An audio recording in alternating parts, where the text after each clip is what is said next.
वक्त के पर्वत पिघलते जाएंगे, काम करिए हल निकलते जाएंगे। अवसरों में मुश्किलें मत देखिए, हाथ से अवसर निकलते जाएंगे। मुश्किलों में देखिए अवसर नए, रास्ते खुद आप बनते जाएंगे। कुछ ऐसी ही जिंदा दिली को जीने वाले, अपने एक अलग राजनीतिक अंदाज के लिए जाने जाने वाले, मध्य प्रदेश छत्तीसगढ़ की धरती के एक ऐसे अद्भुत नेता, भारतीय जनता पार्टी के वरिष्ठ नेता, छत्तीसगढ़ के पूर्व मंत्री ब्रजमोहन अग्रवाल जी, आपका स्वागत है मेरे खास कार्यक्रम द नमस्कार। नवीन पुरोहित शो में। चलिए पुरोहित जी, धन्यवाद। नमस्कार। ब्रजमोहन जी, जिस प्रकार से जो कहते हैं कि एक कास्ट का अपना एक इफेक्ट होता है, तो सामान्यतः जो अग्रवाल समाज है वो व्यवसाय के लिए जाना जाता है। हालांकि बहुत सोशल होता है ये समाज, लेकिन सक्रिय राजनीति में आना है लाइफ में, ये कब डिसाइड किया? देखिए, मैं ये मानता हूं कि योग्यता जो है वो सब चीज़ों से ऊपर है। आपकी काम करने का तरीका, काम करने की स्टाइल, लोगों का से संबंध, ये आपको जात, बिरादरी, कास्ट, बैकवर्ड, फॉरवर्ड सबसे ऊपर करता है। और इसलिए लोगों का ये सोचना कि सिर्फ कास्ट के बेस पे ही राजनीति में आ सकते हैं, ये मैं मानता हूं कि गलत है जी।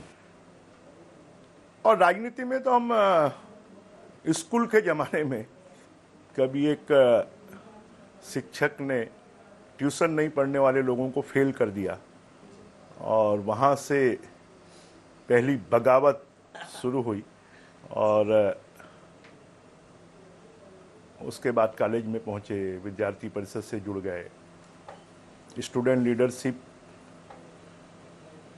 तो 18 साल की उम्र में सार्वजनिक जीवन में काम करना शुरू कर दिया था और जो हमारा पारिवारिक पृष्ठभूमि है कि समाज सेवा से हमारे पिताजी ने विनोबा भावे जी के साथ काम किया, फिर समाज के लिए लगातार काम करते रहे। तो सेवा का जो काम है, मेरे से जो बड़े भाई हैं वो संघ का काम देखते हैं, छोटा भाई विद्यार्थी परिषद का काम देखता है। तो लगातार परिवार में ऐसा वातावरण मिला कि जिसमें सेवा का काम कर सकें। और एक उस जमाने में स्टूडेंट लीडरशिप में मसल्स पावर होता था जी। और ऐसा लगता था कि यहाँ 3-4 मोहल्ले थे कि वही लोग स्टूडेंट लीडरशिप में जा सकते हैं, उन्हीं के पास मसल्स पावर है। तो फिर उस समय हमने ये कहा कि जिनको आप ये मानते हैं कि मसल्स पावर नहीं है, अगर वो इकट्ठे हो जाएं तो मसल पावर उनके सामने कुछ नहीं है। मास पावर मसल्स पावर से ज़्यादा है। जब राजनीति की शुरुआत हुई तो निश्चित रूप से मध्य प्रदेश छत्तीसगढ़, अविभाजित मध्य प्रदेश छत्तीसगढ़ की राजनीति और बस्तर से शहडोल तक की राजनीति करना, आप उस समय सक्रिय राजनीति में रहे, उस समय भी आप सरकार में वरिष्ठ पदों पर रहे। तो जो उस समय का तारतम्य था, भारतीय जनता पार्टी तब संघर्ष की राजनीति में थी। 2003 में मध्य प्रदेश में उसको बड़ी मुश्किल से वापसी मिली, वैसा ही कमोबेश हाल छत्तीसगढ़ में था। तो जब शुरुआती दौर में जब आप सक्रिय राजनीति में आए, तब भारतीय जनता पार्टी तो स्ट्रगलिंग मोड में थी, सत्ता तो कांग्रेस के पास थी। तो सामान्यतः लोग राजनीति में उस दल से जुड़ते हैं जो जिसके पास पावर हो, जिसके पास सत्ता हो। तो विपक्ष के तौर पर राजनीति को क्यों चुना? देखिए, शुरू से ही तेवर बगावती रहे कि अन्याय का विरोध करना, अत्याचार का विरोध करना, नाइंसाफी का विरोध करना। और जनसंघ के ज़माने में हमने इमरजेंसी भी हमने देखी। तो उस ज़माने में ऐसा लगा कि आज समय की मांग है कि लोगों की जो समस्याएं हैं उनको उठाना। और उस समय कुशाभाऊ ठाकरे मध्य प्रदेश, संयुक्त मध्य प्रदेश के पुरोधा थे, जो संस्कारों के आधार पर कि हम अपने लिए जीवन नहीं जी रहे हैं, हम देश के लिए जी रहे हैं और हमको कुछ करना है तो देश के लिए करना है। तो विद्यार्थी परिषद में काम करते करते जब छत्तीसगढ़ मध्य प्रदेश में छत्तीसगढ़ की राजनीति में कुछ ऐसी परिस्थितियाँ आई, एक छत्तीसगढ़ जन परिषद बन गई बीजेपी से अलग होकर। तो फिर ठाकरे जी ने कहा कि अब सब तुम नौजवान लोगों को बीजेपी में आना है और बीजेपी में काम करो। और उस समय फिर एक यहाँ पर युवा मोर्चे का राष्ट्रीय अधिवेशन हुआ, उसमें अटल जी भी आए, अडवाणी जी भी आए, राजमाता सिंधिया भी आई, प्रमोद महाजन आए। तो उस समय जो काम करने का मज़ा था वो अलग था। उस समय अगर हम कुछ लड़ के आते थे, कहीं आग भी लगा के आ जाते थे, तो नेता बोलते थे शाबाश, चिंता मत करो देखेंगे। आज तो अगर कोई आग लगा के आ जाएगा, किसने बोला था तुमको आग लगाने के लिए। तो संघर्षों की घनी तपन से निकलकर एक राज्य में भारतीय जनता पार्टी को बहुत लंबे समय तक स्थापित करके और देश में भी भारतीय जनता पार्टी अब अपने वैभव पर है, तो वर्तमान दौर के संघर्ष को तो फिर आप बहुत ही सामान्य उसमें लेते होंगे। आज के संघर्ष को कैसे देखते हैं? अभी जो वर्तमान सरकार के विरुद्ध आप देखिए, अब पराक्रम की राजनीति नहीं है, परिक्रमा की राजनीति है। वाह। और हम लोग पराक्रम की राजनीति से आए हैं। उस समय ये नहीं देखते थे कौन किसका खास है, उस समय ये देखा जाता था कि कौन कितना संघर्ष करता है, किसमें कितनी योग्यता है। तो उस समय से हम लोग आए, क्योंकि हम लोगों ने सुंदरलाल पटवा जी के साथ काम किया, कुशाभाऊ ठाकरे जी के साथ काम किया, कैलाश जोशी जी के साथ में काम किया, सकलेचा जी को हमने देखा काम करते हुए। हम लोगों ने राजमाता अटल जी हमारे जैसे छोटे कार्यकर्ताओं को अटल जी राजमाता नाम से जानते थे, ये हमारे लिए सौभाग्य की बात है। आज देश के प्रधानमंत्री जी भी जानते हैं, तो ये एक हमारे लिए सौभाग्य की बात है। इसलिए हम ये मानते हैं कि पद जो है, प्रतिष्ठा, ये तो आने जाने वाली चीज़ है, पर जो संबंध हैं वो पूरी जिंदगी के हैं। वर्तमान समय में जिस प्रकार से अभी देखा जाए तो आज का जो यूथ है वो पूरी तरह से अपने करियर को लेके बहुत फोकस है, और कई बार समाज में एक डिप्रेशन देखने में सामने आ रहा है। जब हम बहुत डेवलप्ड हो रहे हैं, बहुत विकसित हैं, बहुत संसाधन हैं, और एक वो समय जब आप संघर्ष कर रहे थे तब संसाधन नहीं थे, साधन नहीं थे, उतनी सुविधाएं नहीं थी, तो वो जो जीवटता है वो धीरे धीरे कम हो रही है। इसका क्या कारण मानते हैं? देखिए, अभाव जो है वो संघर्षों के लिए प्रेरित करता है, और जो सुविधाएं हैं वो आपके संघर्ष को बोथरा करती हैं, वो आपकी अपेक्षाओं को पैदा करती हैं। और इसलिए संघर्ष जो नहीं करेगा, आजकल तो अब लोग कि हमको बृजमोहन बनना है पर बृजमोहन बनने के लिए कितने संघर्ष किए, कितनी बार जेल गई, कितनी लाठियां खाई। अब उस जमाने में माना जाता था कि अर्जुन सिंह सबसे तेज हैं। मैंने अर्जुन सिंह जी के चेहरे पर झंडा फेंक कर मारा था, काला झंडा, और मेरी पिटाई हुई थी।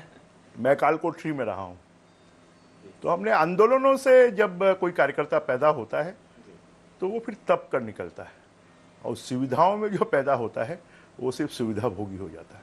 कोई एक ऐसा सर संस्मरण जो आपको लगा हो कि जिसने आपकी जीवटता को और चार चांद लगा दिए हो कि नहीं, टूटना नहीं है, किसी भी हालत में स्थापित होना ही है? देखिए, बहुत सारे ऐसे मामले हैं जो हमेशा आपके ध्यान में रहता हो। एक छत्तीसगढ़ की देवभोग की हीरा खदानें हैं। जी जी। और देवभोग के हीरा खदानों के लिए डीबीयर्स कंपनी कि हम विदेशी कंपनी को नहीं लेने देंगे, और उसके लिए वो कंपनी के लोग जिस फ्लाइट से आए थे उसी फ्लाइट में उनको बैठाकर वापस भेज दिया, उनको यहाँ की धरती पर नहीं उतरने दिया। और उसमें श्यामाचरण जी ने भी साथ दिया, अजीत जोगी जी ने भी साथ दिया, और वो लड़ाई 8 साल तक चली। जब छत्तीसगढ़ बना तो दिग्विजय सिंह जी ने कहा कि अगर बृजमोहन नहीं होता तो अभी तक हीरा खदानें शुरू हो जाती। तो ऐसे भी संघर्ष है कि 8 साल तक वो नेशनल न्यूज़पेपर्स में, उस जमाने के जनसत्ता में हर वीक में वो छपता था। उस समय ऐसी लड़ाइयाँ जब लड़नी होती है तो बहुत पढ़ना पड़ता है, रिसर्च करना पड़ता है, जानकारी लेनी होती है।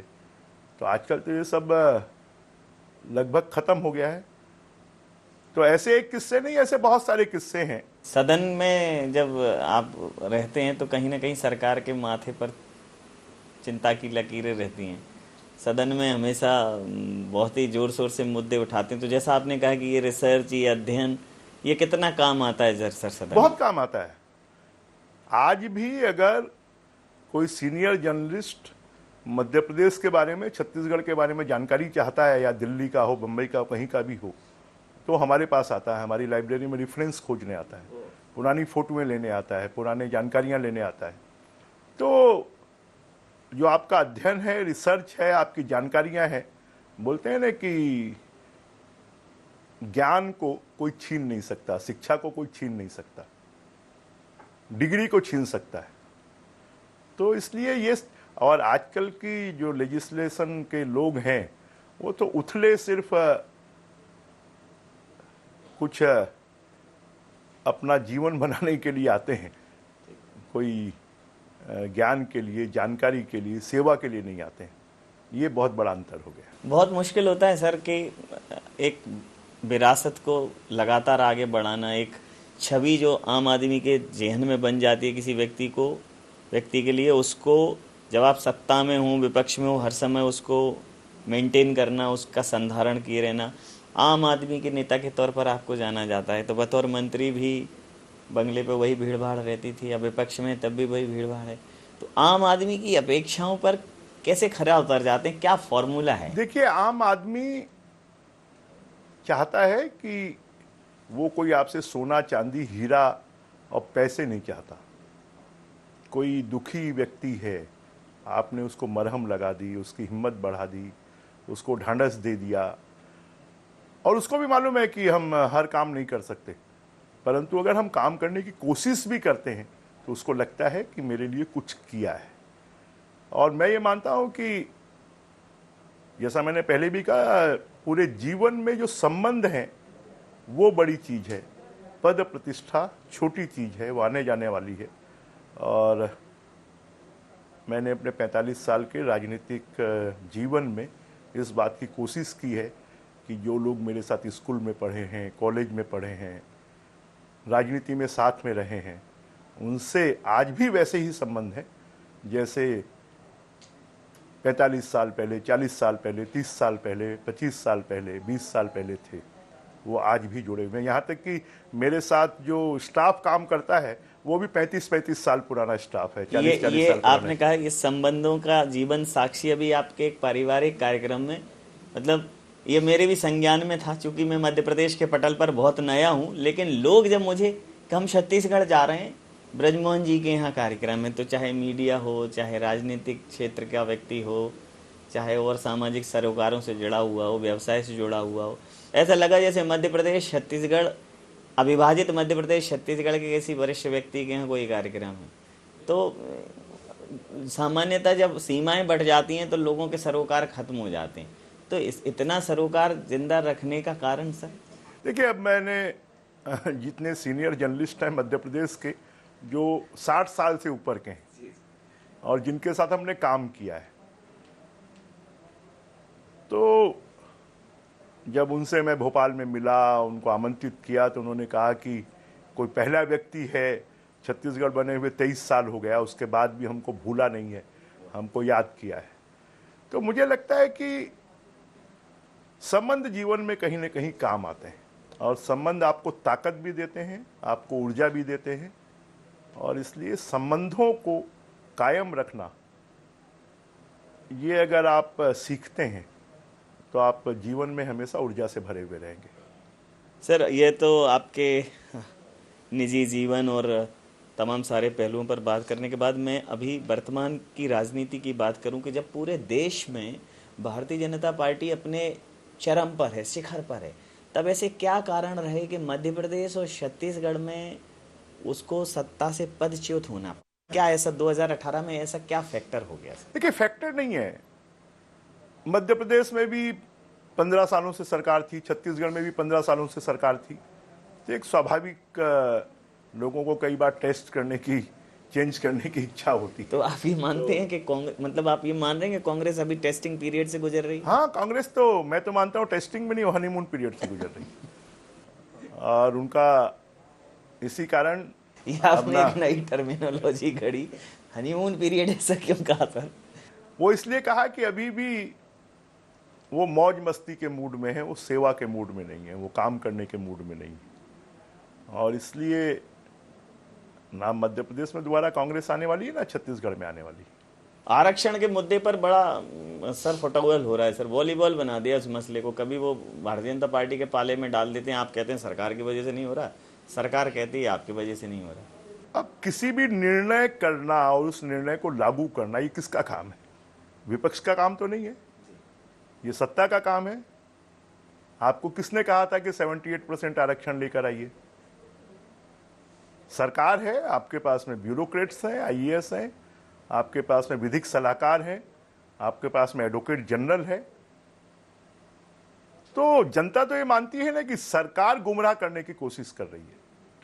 और आज छत्तीसगढ़ में पिछले 6 महीनों से यहाँ के नौजवानों को रोजगार नहीं मिल रहा है, पीएससी की परीक्षाएं नहीं हो रही हैं, कॉलेजों में यूनिवर्सिटी में एडमिशन नहीं हो रहा है।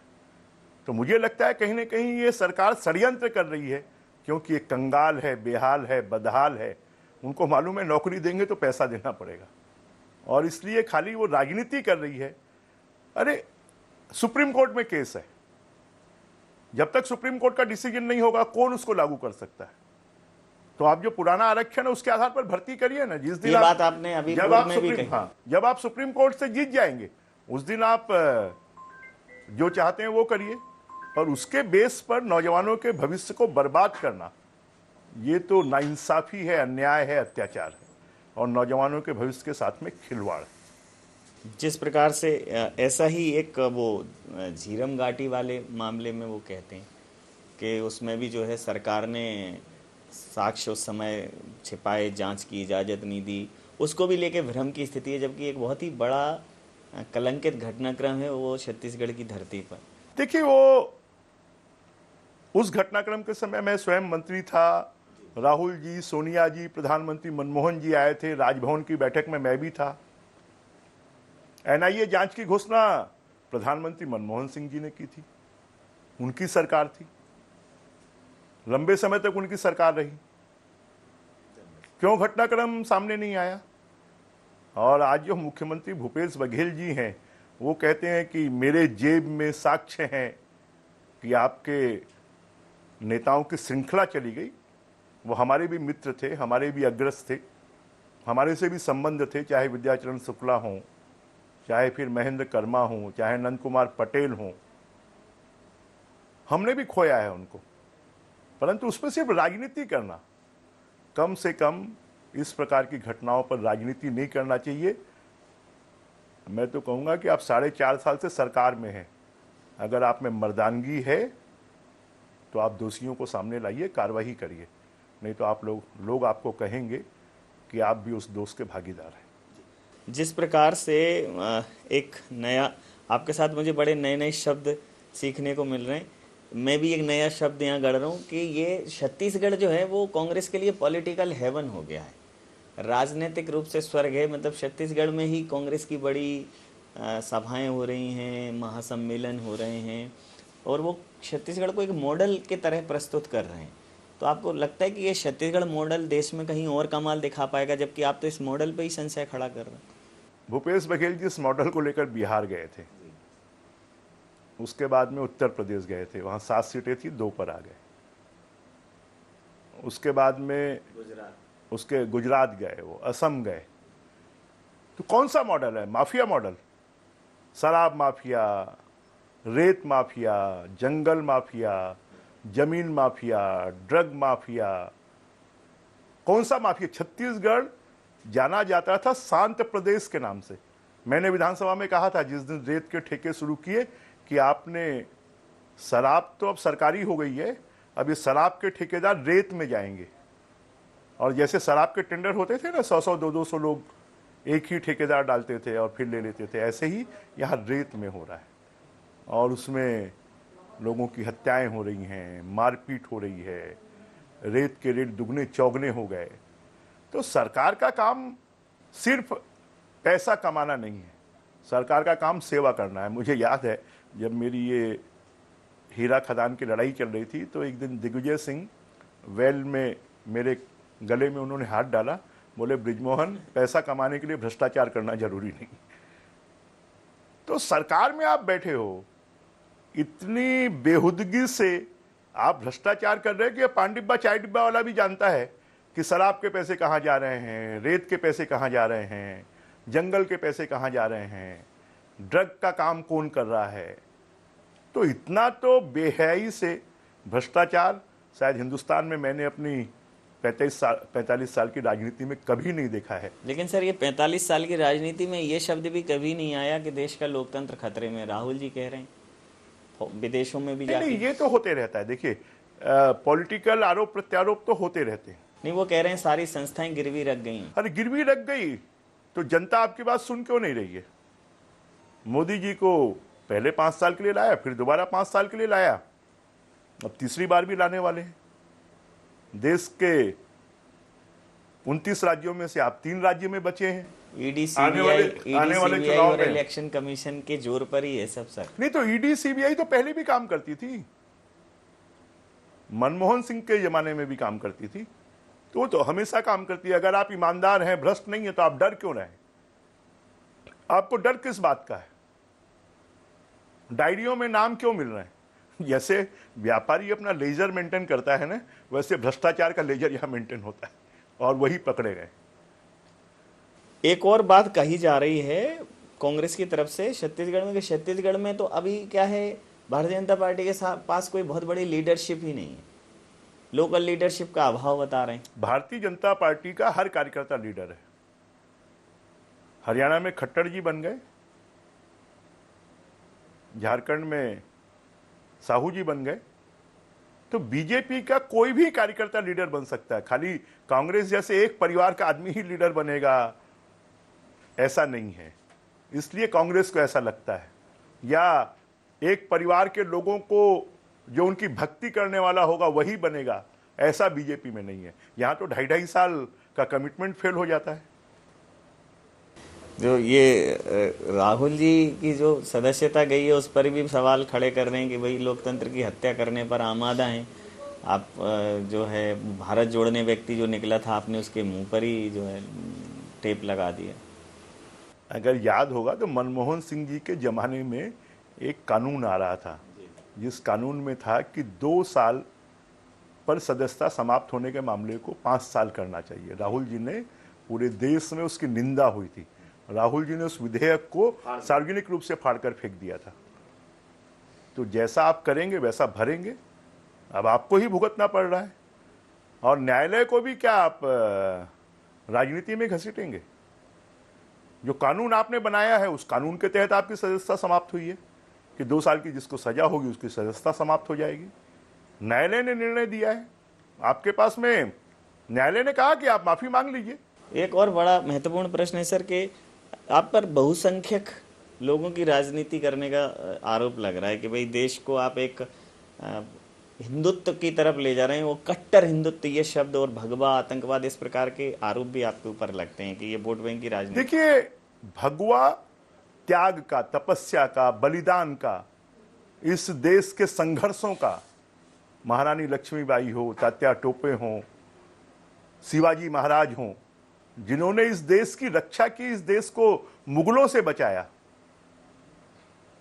इस देश के स्वतंत्रता संग्राम सेनानियों ने जिस गीत को गाकर कि माई रंग दे बसंती चोला, इसके ऊपर में अपने आप को कुर्बान किया। और देश के सुप्रीम कोर्ट ने भी कहा है कि हिंदू कोई धर्म नहीं, ये एक संस्कृति है, ये एक संस्कार है, ये एक जीवन पद्धति है। आप उसको ही नकारते हैं। प्रभु राम जो इस देश की आस्था के केंद्र हैं, मर्यादा के केंद्र हैं, जिसके आधार पर गांव-गांव में गीत गाए जाते हैं, आप उन्हीं को बोल दीजिए प्रभु राम यहां पर जन्म लिए थे, उसका आपके पास में क्या आधार है? अब वो